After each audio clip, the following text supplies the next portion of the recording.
Hey guys, welcome to another video of Pathophys with Mac. Today is the third episode of our saga with Metabolic Alkalosis. It's going to be a very short video. I'm going to be talking about Burnett Syndrome or Milk Alkali Syndrome, Milk Alkali, however you pronounce it. And I received one request to be doing the lipoproteins to explain something about them. So probably I'm gonna be doing that soon after this. I thought this was gonna be our last video, so I was preparing for a very nice goodbye and all. So, but yeah, apparently you like seeing my face. So let's get to it. Let's do another one. This one's gonna be Milk Alkali Syndrome. So for this one, it's very short and very easy. Basically, this syndrome used to happen in people who, like, long time ago, you can say in the 80s or 70s, for treatment of patients with either ulcer, so if they had stomach ulcers, or for osteoporosis.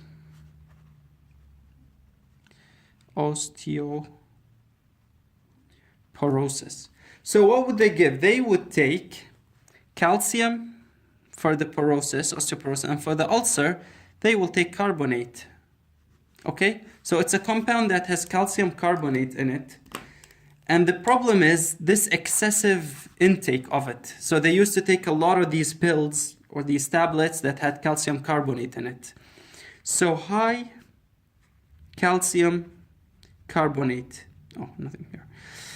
And even until now, there are some drugs that people take to treat the stomach acidity or some GERD, gastroesophageal reflux disease. And if they overdo it, they end up with too much calcium carbonate. Okay? So that's, or too much intake of milk also has calcium in it. The symptom of these, the patients usually present with a triad. Okay, this is what you see in our notes. It says there's a triad, but let's explain it and see how does each one come from. So you have the calcium right here. What happens if you take too much calcium? Number one. So too much calcium, you get simply hypercalcemia, right? That's like, duh. Hypercalcemia. And what does calcium do on the smooth muscle cells? Contraction, exactly. So you have vasoconstriction. Yeah?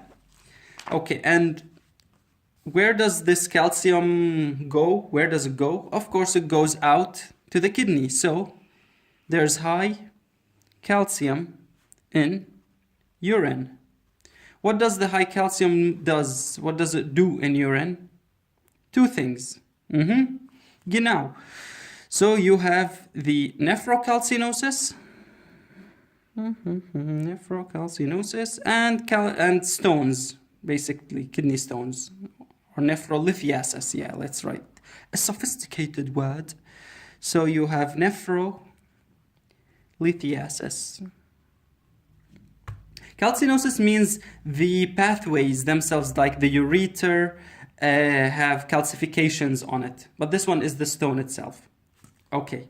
Now what happens if there is a vasoconstriction? Let's put like vasoconstriction and high calcium. What happens if you get vasoconstriction in the kidney, in the afferent artery of the kidney? So the vasoconstriction leads to something else. Okay? In kidney, what would you get? Try to think. The vessels are smaller, there's less blood, so there's low GFR. Now, try to remember from all the things we have said about GFR, you get the following results. Let's make it in another color. So, with low GFR, you have 3 results. The first one is, if you have low GFR, this means that you have low filtration, right? So, less filtration.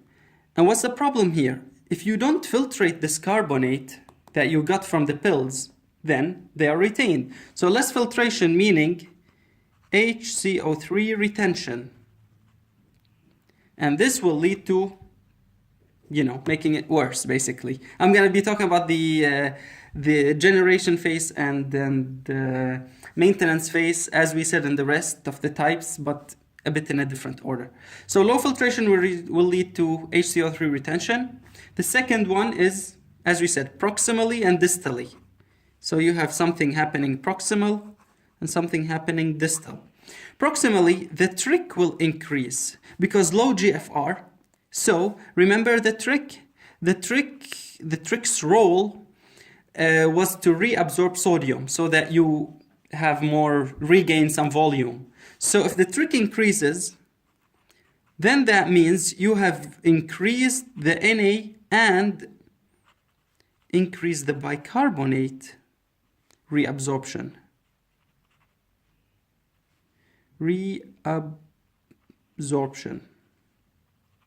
Is that good? Does it help? Nuh-uh.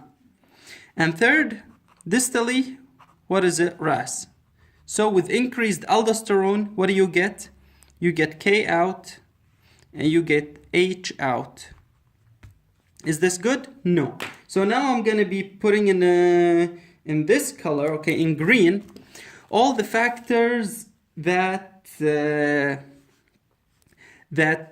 contribute. So remember here, this is the paper for metabolic alkalosis. When we explained about it, we said there's a generation and a maintenance. The maintenance, one of these 3.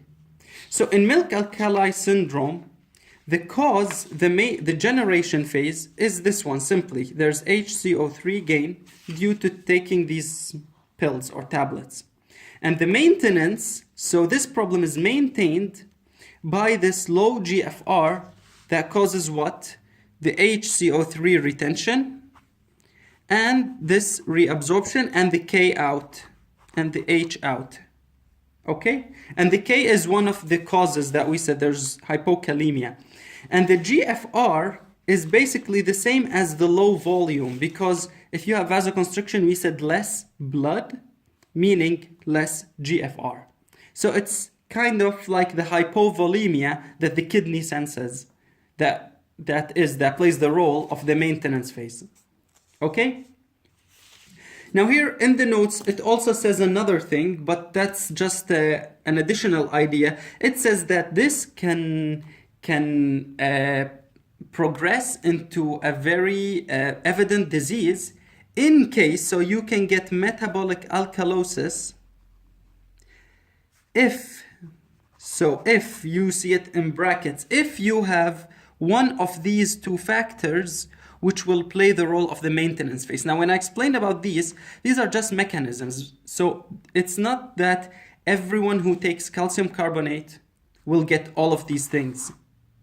Okay? It's only when this happens too much that you have hypovolemia. So it only occurs when it's too much that one of the maintenance phase, one of those 3 factors show or exist in addition to the first problem. So if you have low volemia, which leads to the low GFR, or if you have the hypokalemia, okay, these 2, which leads, as we said, to the multiple effects of hypokalemia, the one that has to do with NH3 genesis and the one that has to do with aldosterone because it also increases.